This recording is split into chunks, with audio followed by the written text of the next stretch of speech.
Assalamualaikum warahmatullahi wabarakatuh. Perkenalkan, nama saya Isnaf Fahrizal.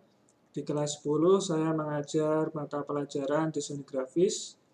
Pada video kali ini, saya akan menjelaskan dan mengenalkan apa itu aplikasi CorelDRAW yang akan kalian gunakan ketika praktikum desain grafis.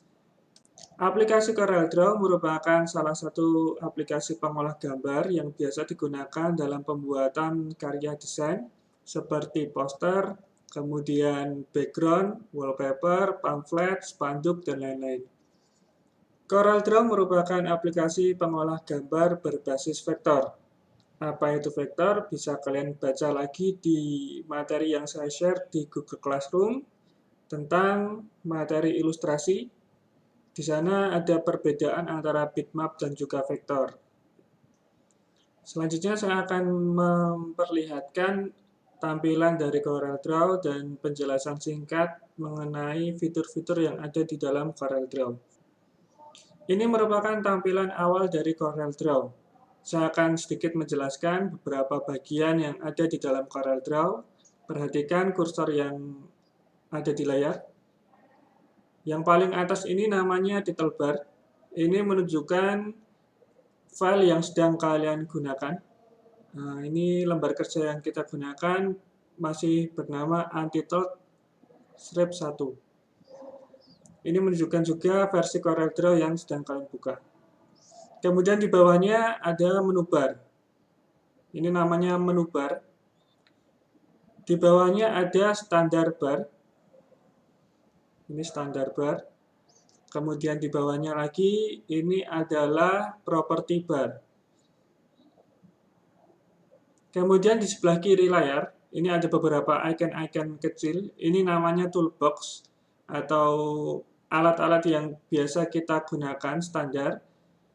Nanti akan saya jelaskan singkat. Kemudian di sebelah kanan, ini ada kolom-kolom warna. Namanya adalah color palette. Di sini kalian bisa memilih warnanya sangat banyak sekali, silakan nanti dicoba. Kemudian di bagian dalam ini ada ruler atau penggaris. Kemudian yang di dalam kotak ini adalah lembar kerja kalian. Yang pertama ada file. Di sini kita bisa membuat lembar kerja baru atau membuka lembar kerja yang sudah pernah kita buat, atau menyimpannya, atau mengimport gambar lain ke dalam file kita, ke dalam lembar kerja kita. Kemudian kita juga bisa mengekspor gambar kita, dan juga melakukan print langsung ke printer kita. Yang akan di print merupakan yang terdapat di lembar kerja kalian. Kemudian di sampingnya ada edit. Di sini edit kita bisa mengundo atau kembali ke langkah sebelumnya. Jika ada kesalahan editing, kita undo biar nanti bisa kita perbaiki lagi. Atau redo itu untuk melompat ke depan. Kemudian bisa ada cut, copy, paste, ya seperti halnya kita menggunakan Microsoft Word, jadi hampir sama sebenarnya. Kemudian di sampingnya ada view, kita bisa coba satu persatu, ada full screen preview untuk melihat tampilan full screen yang kita edit biar lebih jelas. Kemudian kita bisa zoom in,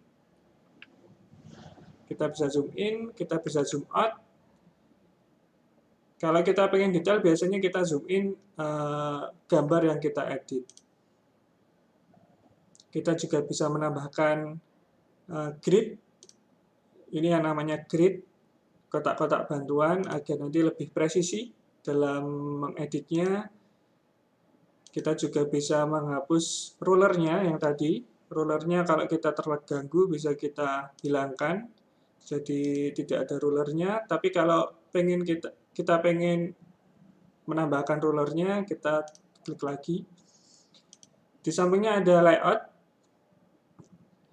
Di sini ada insert page. duplicate page, rename page. Jadi dalam CorelDRAW itu kita bisa membuat multiple page atau beberapa halaman. Jadi tidak hanya satu lembar kerja saja.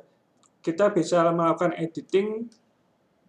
Misal kita mau membuat buah majalah, nanti kita kan pasti akan menambahkan halaman. Halaman 1 gambarnya desainnya seperti ini, halaman 2 desainnya berbeda lagi. Kita bisa membuat dalam satu file. Jadi tidak harus satu file, satu halaman. Jadi kita bisa multiple page atau halaman yang lebih banyak lagi. Seperti halnya Microsoft Word. Jadi nanti kalau kita print nanti akan lebih banyak halamannya. Kemudian ada objek,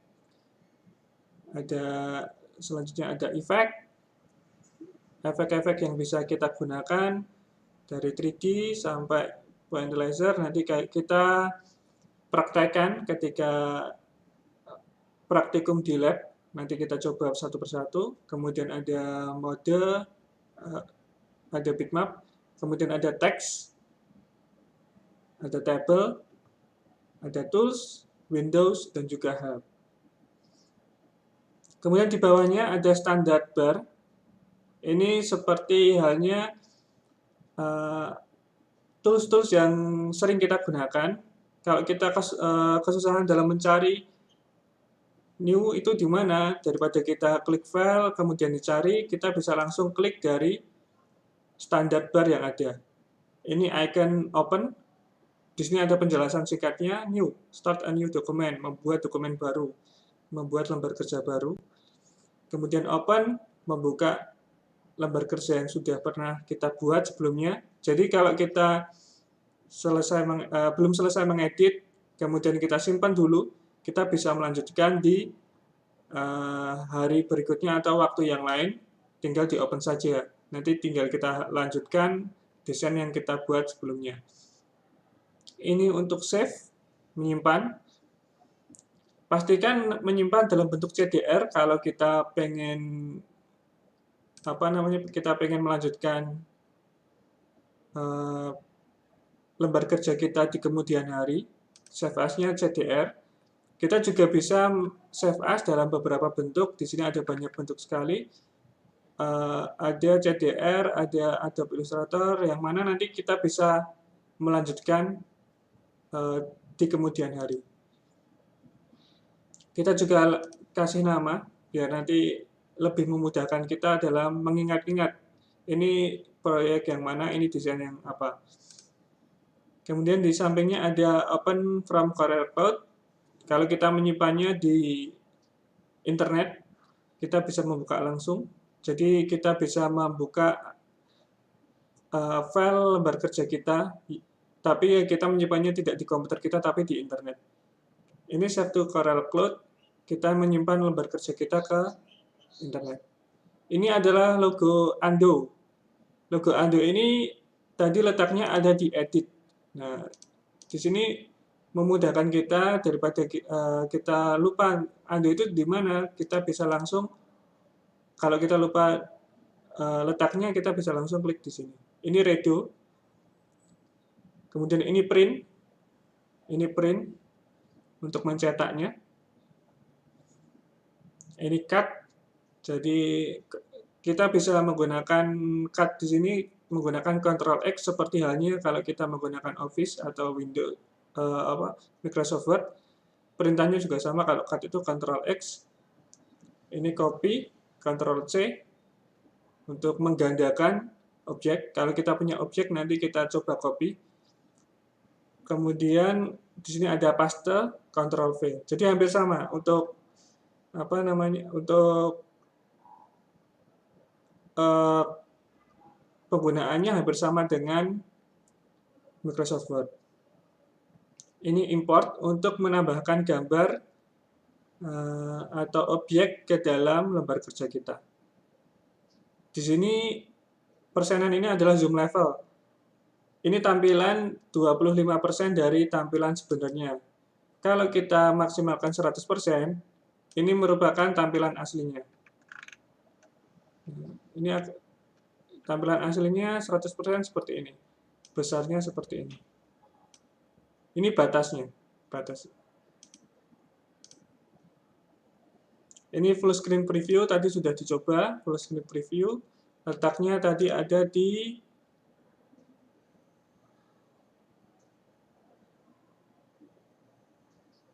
view, ini ada full screen preview. Kita bisa melakukan full screen preview langsung lewat sini atau menekan F9.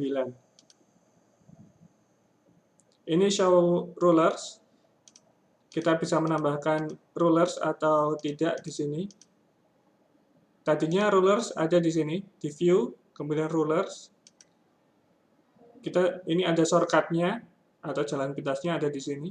Untuk menampilkan atau menghilangkan rulers. Ini show grid untuk menampilkan atau tidak menampilkan grid-nya. Grid ini yang kotak-kotak ini. Ini akan sangat membantu kita kalau kita pengen lebih presisi dalam editingnya. Letaknya grid tadi di sini, di view juga. Grid ini. Jadi ini semacam shortcut yang biasa kita gunakan, rangkuman dari beberapa shortcut yang ada di sini, yang ada di menu bar. Jadi lebih mudah dalam penggunaannya. Kemudian di bawahnya ada property bar. Property bar. Di sini pack size. Pack size ini adalah ukuran lembar kerja yang kita gunakan. Bisa dibilang kertas gambar kita. Ini contohnya. Ini adalah ukurannya A4. Kita bisa melakukan perubahan ukuran. Misalnya kita pengen ukurannya F4. Di sini lembar kerja kita juga akan berubah. Atau kita pengen ukurannya sebesar A3 extension, ini nanti juga berubah. Atau kita coba di web banner. Nah, ukurannya berubah, lembar kerjanya juga berubah. Kita kembali ke A4. Ukuran A4 ini ukurannya 21 cm atau 210 mm untuk lebarnya, tingginya 297 mm. Ini ukuran standar A4 atau kertas yang biasa kita gunakan di percetakan. Kalau kita pengennya dalam bentuk landscape, kita tinggal klik bagian ini, landscape. Jadi dia akan melintang, tidak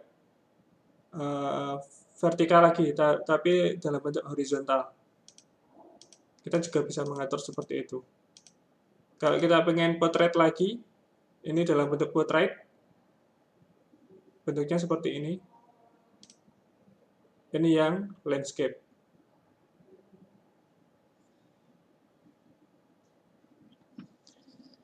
Kemudian kita lanjut di toolbox. Di bagian toolbox, ini adalah kursor, pick tool, untuk memilih atau menggeser objek yang ada di sini. Kita pilih pick tool, select, position, and transform object. Nanti kalian coba buka di Google Translate, apa itu maksudnya. Di sini ada 3 bentuk, ada freehand pick dan free transform. Nanti akan kita coba di praktikum, di lab, kalau memang sudah waktunya untuk praktikum. Di bawahnya ada shape tool. Ini untuk mengedit atau merubah kurva dalam sebuah objek atau teks dengan memanipulasi node. Apa itu node? Nanti akan kita coba. Nah, saya jelaskan sedikit nanti tentang node. Kemudian ada crop tool. Mungkin kalian sudah familiar dengan nama crop tool. Jadi crop tool ini remove the area outside of selection. Jadi ketika kita melakukan cropping atau memotong gambarnya, yang di luar area crop nanti akan hilang atau akan dihapuskan. Di bagian crop tool ada crop, knife, virtual segment, dan juga eraser. Knife ini nanti fungsinya buat membagi atau memotong objeknya bisa menjadi 2 atau 3 bagian, seperti halnya seperti halnya pisau, knife. Jadi dia memotong gambarnya. Jadi nanti bisa digeser atau dipisahkan. Kemudian ada eraser, kita bisa menghapus beberapa bagian dari objeknya. Ketika kita memilih toolbox, secara otomatis di bagian property bar juga akan berubah sesuai dengan toolbox yang kita pilih. Di bawahnya ada zoom tool. Zoom untuk memperbesar atau memperkecil penglihatan kita. Di sini kita bisa lihat di property bar juga berubah. Ketika kita klik zoom tool ini, di sini ada zoom in, ada zoom out. Zoom in ini untuk memperbesar, zoom out untuk memperkecil. Kita coba, kita bisa langsung klik di sini. Ini untuk memperbesar. Untuk zoom out-nya kita klik di sini. Kita klik pelan-pelan.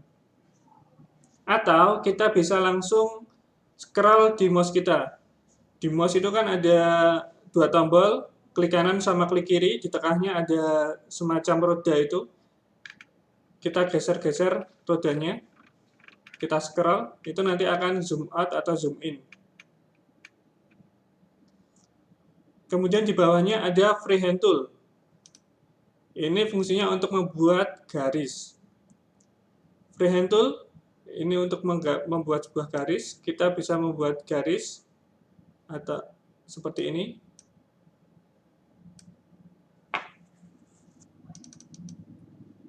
Kemudian kita juga bisa membuat garisnya yang lurus. Kalau tadi kan ini garisnya bebas. Cara membuatnya tinggal kalian klik, tahan, kemudian kalian geser mouse-nya. Gitu. Nanti yang akan tersimpan adalah yang di dalam lembar kerja ini, dalam lembar kerja ini. Kalau yang ini nanti tidak akan tersimpan. Ketika kita print, yang bagian ini tidak akan nampak.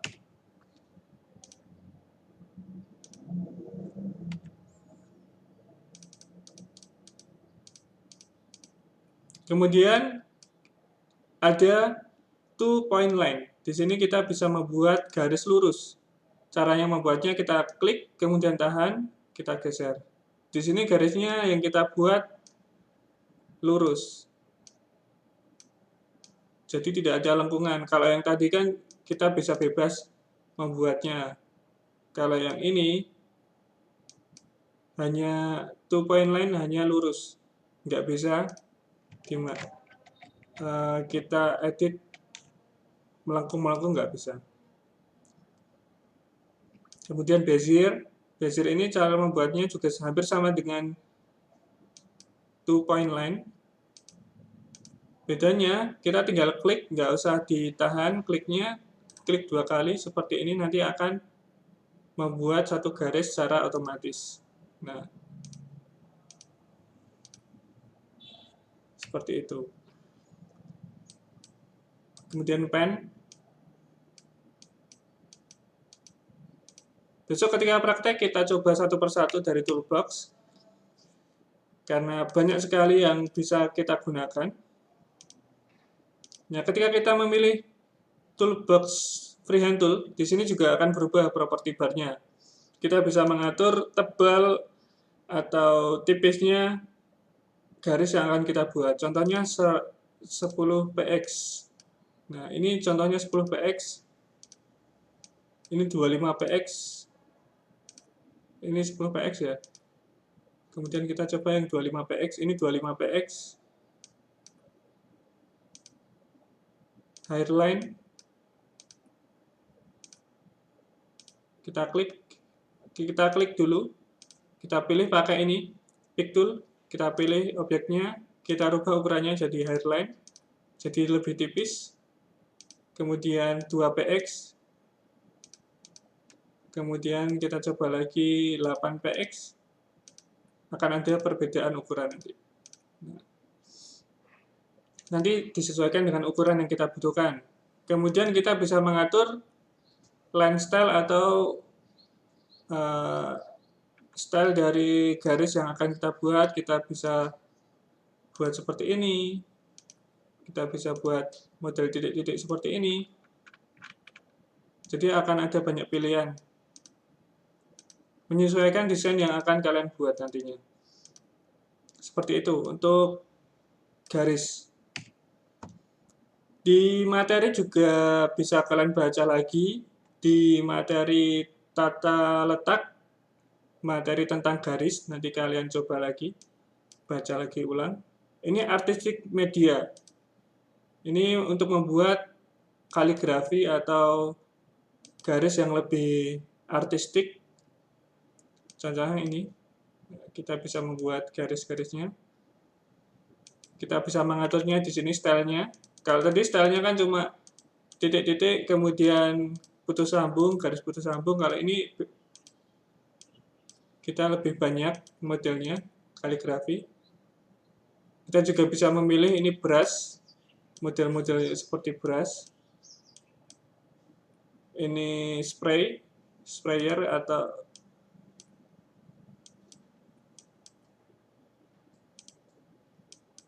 nah nanti besok kapan-kapan kita coba lagi. Properti bar-nya juga berubah.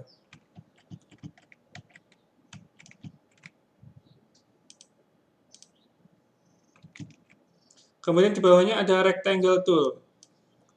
Di materi yang kedua ada yang namanya bidang. Nah, ini adalah salah satu bentuk bidang. Kalau yang kedua ini tata letak garis, kalau yang tiga ini adalah tata letak bidang. Yang pertama ada rectangle tool. Sesuai namanya, ini adalah alat untuk membuat persegi panjang atau persegi. Kita gambarkan seperti ini. Kemudian kita juga bisa mengatur warnanya juga. Kita pilih color palette yang ada di sebelah kanan.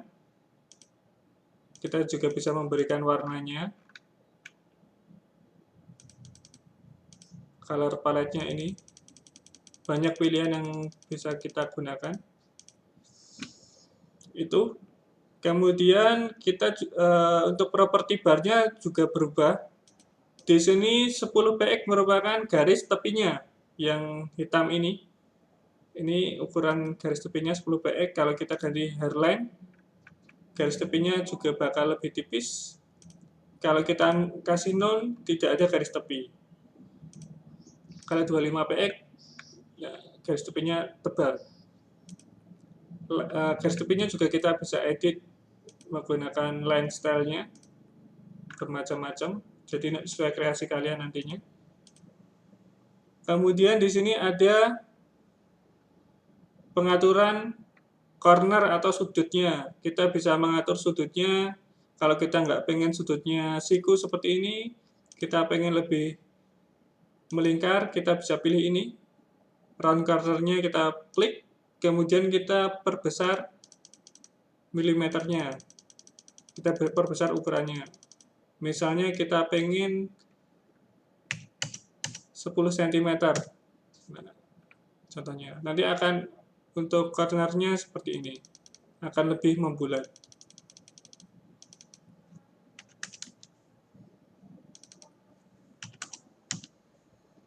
Seperti ini. Kalau yang kedua ada scallop corner. Kalau ini tadi agak melingkar. Kalau ini melingkar ke dalam. Kalau ini siku. Nah, itu perbedaannya, tiga ini. Kemudian ini mirror. Kita pengen berubah derajatnya. Ini untuk rotasinya. Misalnya kita pengen rotasi 90 derajat. Nah, nanti dia akan berotasi 90 derajat. Kalau misalnya 45 derajat, dia akan berotasi 45 derajat. Itu untuk rectangle tool. Kemudian ada ellipse tool. Fungsinya untuk membuat lingkaran atau oval atau lonjong. Kalian klik, kemudian kalian gambarkan di sini. Hampir sama dengan rectangle tool tadi, kita bisa langsung membuat warnanya juga. Kita juga bisa mengatur garis tepinya. Kalau yang tadi kita bisa mengatur sudutnya, kalau ini juga kita bisa atur perpotongannya. Jadi ini kita bisa membuat objek yang seperti ini, atau kita bisa membuat objek yang garis tepinya saja. Kalau ini sama isinya, kalau ini cuma garis tepinya saja. Kita juga bisa mengatur ukurannya, ukuran perpotongannya, seperti itu. Secara singkat itu untuk ellipse tool.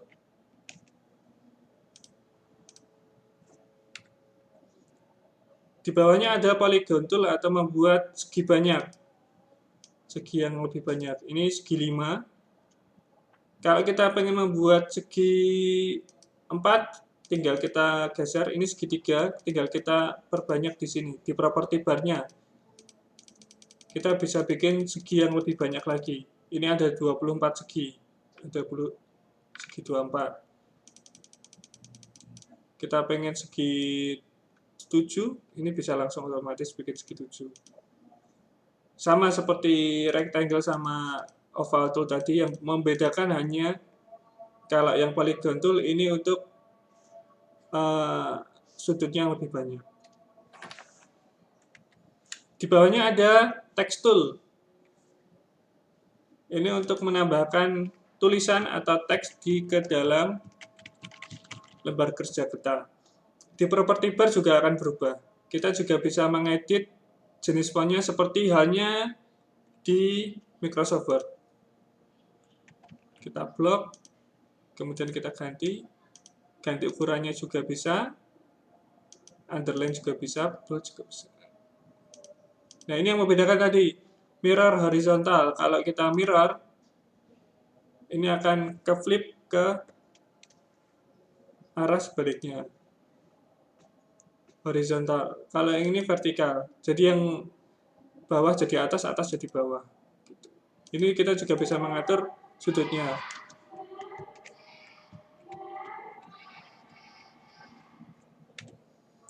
Di bawahnya ada parallel dimension tool, kemudian ada connector, ada drop shadow,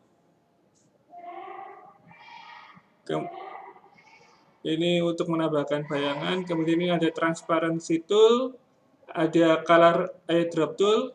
Misalnya kita pengen menyimpan satu buah warna, kita tinggal klik ini, kemudian kita pilih ke warna yang kita inginkan. Kemudian kalau kita kebingungan menggunakan warna di sini, kita bisa mengcopy warnanya menggunakan ini, color eyedrop tool. Dan yang terakhir adalah interactive tool di sini. Itu untuk pengenalan menu bar, kemudian standar bar, kemudian yang ini property bar, toolbox, yang sebelah kanan ini adalah color palette.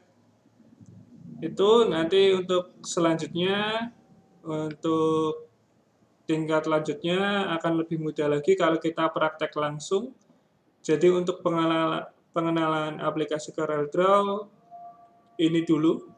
Selebihnya kalian bisa cari di internet mengenai fungsi masing-masing dari toolbox-nya seperti apa, penjelasan lebih jelasnya. Kemudian kalau kalian pengen membuat sebuah karya atau sebuah karya desain seperti poster atau apa, bisa kalian coba buka-buka di YouTube atau di internet. Banyak sekali tutorial tentang CorelDRAW yang bisa dengan mudah kalian pelajari. Sekian materi yang saya berikan pada kali ini, materi tentang pengenalan aplikasi CorelDRAW. Semoga bisa membantu kalian dalam memahami dan mengenal lebih jauh aplikasi CorelDRAW. Kurang lebihnya saya mohon maaf. Assalamualaikum warahmatullahi wabarakatuh.